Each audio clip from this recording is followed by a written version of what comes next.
നമസ്കാരം. എല്ലാവരും പ്രതീക്ഷിച്ച ആ പ്രവചനം ഇതാ എത്തിക്കഴിഞ്ഞു. ചേലക്കരയിൽ ആര് ജയിക്കും എന്നതിനെക്കുറിച്ച് പതിവ് പ്രവചനക്കാരൊന്നും കൃത്യമായി പ്രവചിക്കാൻ ധൈര്യമില്ലാതെ ഒഴിഞ്ഞു മാറുമ്പോൾ സോഷ്യൽ മീഡിയ താരം റാഷിദ് CP ധൈര്യമായി പറയുന്നു, രമ്യ ഹരിദാസ് 1850 വോട്ടുകൾ മുതൽ 4400 വോട്ടുകളുടെ വരെ ഭൂരിപക്ഷത്തിന് വിജയിക്കുമെന്ന്. റാഷിദിന്റെ കണക്കനുസരിച്ച് UDFന് ലഭിക്കാൻ സാധ്യത 41% മുതൽ 44.5% വരെ വോട്ടുകളാണ്. അതേസമയം LDFനാവട്ടെ 40.5% മുതൽ 43% വരെ വോട്ടുകൾ കിട്ടിയേക്കും. BJPക്ക് 12.5% മുതൽ 16% വരെ. അൻവറിന്റെ DMKക്ക് അതായത് കോൺഗ്രസ് പാളയം വിട്ടെത്തിയ സുധീറിന് 1.5% മുതൽ 3% വരെ. ഈ ശതമാനക്കണക്ക് പറഞ്ഞ ശേഷമാണ് റാഷിദ് 1850 മുതൽ 4400 വോട്ടുകളുടെ വരെ ഭൂരിപക്ഷത്തിൽ രമ്യ ഹരിദാസ് വിജയിക്കുമെന്ന് പ്രവചിച്ചിരിക്കുന്നത്.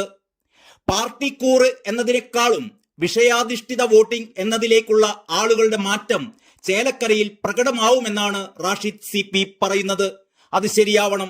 വിഷയാധിഷ്ഠിതമായി ഒരു വോട്ടർ ചിന്തിച്ചാൽ ഇടതുമുന്നണി സ്ഥാനാർത്ഥിക്ക് സാധ്യത ഇല്ലാതാകും.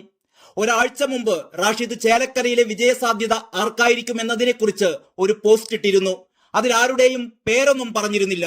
എങ്കിലും CPMലെ K രാധാകൃഷ്ണൻ രാജിവെക്കാനുണ്ടായ സാഹചര്യവും ആ സാഹചര്യത്തെ മണ്ഡലത്തിലെ രാധേട്ടനെ സ്നേഹിക്കുന്ന വോട്ടർമാർ എങ്ങനെയാവും ഈ ഉപതിരഞ്ഞെടുപ്പിൽ വിനിയോഗിക്കുക എന്നതുമായിരുന്നു റാഷിദ് വളരെ കൃത്യമായി തന്നെ നിരീക്ഷിച്ചിരുന്നത്.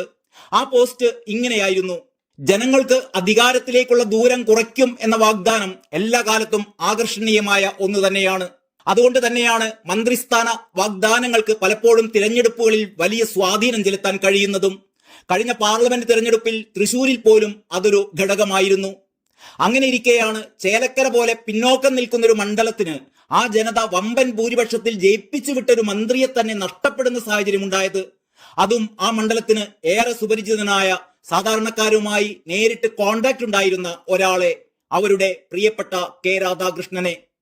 അതിന്റെ പൊളിറ്റിക്കൽ കെമിസ്ട്രി എങ്ങനെയൊക്കെ ന്യായീകരിച്ചാലും ആ മണ്ഡലത്തിലെ വോട്ടർമാർ അതെത്രമാത്രം ഉൾക്കൊണ്ടു എന്നത് പ്രധാനമാണ്. ആ ഒരു ഫാക്റ്റിനെ UR പ്രദീപ് എന്ന സ്ഥാനാർത്ഥിയുടെ വ്യക്തിപ്രഭ കൊണ്ട് മാത്രം മറികടക്കാൻ കഴിയുമോ? ചേലക്കരയുടെ വിധിയെഴുത്ത് ഏറെ ഇൻട്രസ്റ്റിംഗ് ആവുന്നതും അവിടെയാണ്. ഇതായിരുന്നു റാഷിദ് CPയുടെ ആ ഫേസ്ബുക്ക് പോസ്റ്റ്. ഇപ്പോഴിതാ റാഷിദ് കഴിഞ്ഞ തവണ താൻ ഉന്നയിച്ച ചോദ്യത്തിന് മണ്ഡലത്തിലെ സംഭവ വികാസങ്ങളും പരിണതികളും ഒക്കെ അവലോകനം ചെയ്ത് ഈ ഒരു പ്രവചനത്തിലേക്കാണ് എത്തിയിരിക്കുന്നത്. 23-ന് ഫലമറിയാൻ എല്ലാവരും ആകാംക്ഷയോടെ കാത്തിരിക്കുന്ന ഈ ഉപതെരഞ്ഞെടുപ്പുകളിൽ പാലക്കാട് പോലെ തന്നെ ശ്രദ്ധ നേടിയതായിരുന്നു ചേലക്കരയിലുണ്ടായ സംഭവ വികാസങ്ങൾ.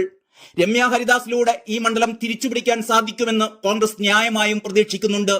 5000 വോട്ടിന്റെയെങ്കിലും ഭൂരിപക്ഷം അവിടെ പ്രതീക്ഷിക്കുന്നുണ്ടെന്നാണ് VD സതീശനും മറ്റും നേരത്തെ തന്നെ അവകാശപ്പെട്ടിരുന്നത്.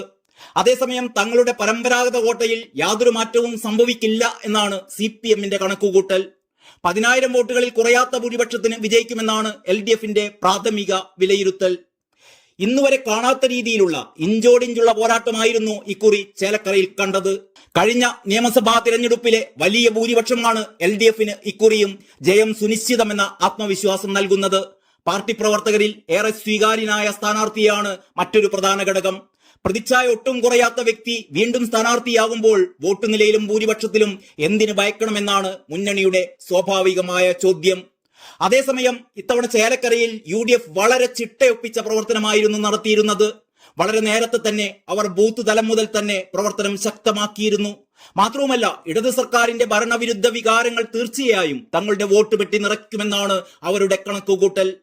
തിരഞ്ഞെടുപ്പ് കഴിഞ്ഞ് നടത്തിയ അവലോകനത്തിൽ രമ്യ ഹരിദാസ് നല്ല ഭൂരിപക്ഷത്തിന് ജയിക്കുമെന്നാണ് അവർ വിലയിരുത്തിയത്.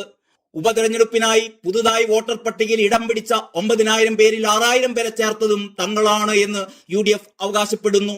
പോളിംഗ് ദിവസം ബൂത്തിലേക്ക് ഒഴുകിയെത്തിയ സ്ത്രീ സാന്നിധ്യം രമ്യ ഹരിദാസിന് അനുകൂലമാണെന്നാണ് അവരുടെ മറ്റൊരു വിലയിരുത്തൽ. സ്ത്രീ വോട്ടർമാരെ രമ്യ ഏറെ സ്വാധീനിച്ചിട്ടുണ്ട് എന്നും കഴിഞ്ഞ ലോക്സഭാ തിരഞ്ഞെടുപ്പിൽ ചേലക്കര നിയമസഭാ മണ്ഡലത്തിലെ ഭൂരിപക്ഷം കുറയ്ക്കാനായത് ഇതിനുദാഹരണമാണ് എന്നും അവർ പറയുന്നു. 2021 നിയമസഭാ തിരഞ്ഞെടുപ്പിൽ ചേലക്കരയിൽ നിന്ന് LDF സ്ഥാനാർത്ഥി K രാധാകൃഷ്ണൻ ജയിച്ചത് 39,400 വോട്ടിന്റെ ഭൂരിപക്ഷത്തിനാണ്. എന്നാൽ 2024 ലോക്സഭാ മത്സരത്തിൽ ആലത്തൂരിൽ നിന്ന് രാധാകൃഷ്ണൻ ജയിച്ചപ്പോൾ ചേലക്കര നിയമസഭാ മണ്ഡലത്തിലെ ഭൂരിപക്ഷം വെറും 5173 കുറയുകയാണുണ്ടായത്. ലോക്സഭാ തിരഞ്ഞെടുപ്പല്ല നിയമസഭാ തിരഞ്ഞെടുപ്പ് എന്നത് ശരി തന്നെയെങ്കിലും കേരളത്തിൽ പൊതുവെ ശക്തമായിക്കൊണ്ടിരിക്കുന്ന ഒരു ഇടത് വിരുദ്ധ വികാരം തങ്ങൾക്ക് അനുകൂലമാകുമെന്ന് UDF തീർച്ചയായും കരുതുന്നു. ആകെയുള്ള ഭീഷണി അൻവറിന്റെ പാർട്ടിക്കാരനായി മാറിയ തങ്ങളുടെ പഴയ നേതാവ് എത്ര വോട്ടുകൾ ചോർത്തുമെന്നത് മാത്രമാണ്. ഏതായാലും റാഷിദ് CP നേരത്തെ ലോക്സഭാ തിരഞ്ഞെടുപ്പിൽ വടകരയിൽ ഷാഫിയുടെ വിജയം കൃത്യമായി പ്രവചിച്ചതുപോലെ ഇത്തവണ ചേലക്കരയിലും പ്രവചനം കൃത്യമാകുമെന്ന് തന്നെയാണ് ന്യായമായും കരുതാവുന്നത്. ഏതായാലും നമുക്ക് കാത്തിരിക്കാം. തിരഞ്ഞെടുപ്പാണ്. അന്തിമമായി വിജയത്തെക്കുറിച്ച് ഒന്നും പറയാൻ പറ്റില്ല.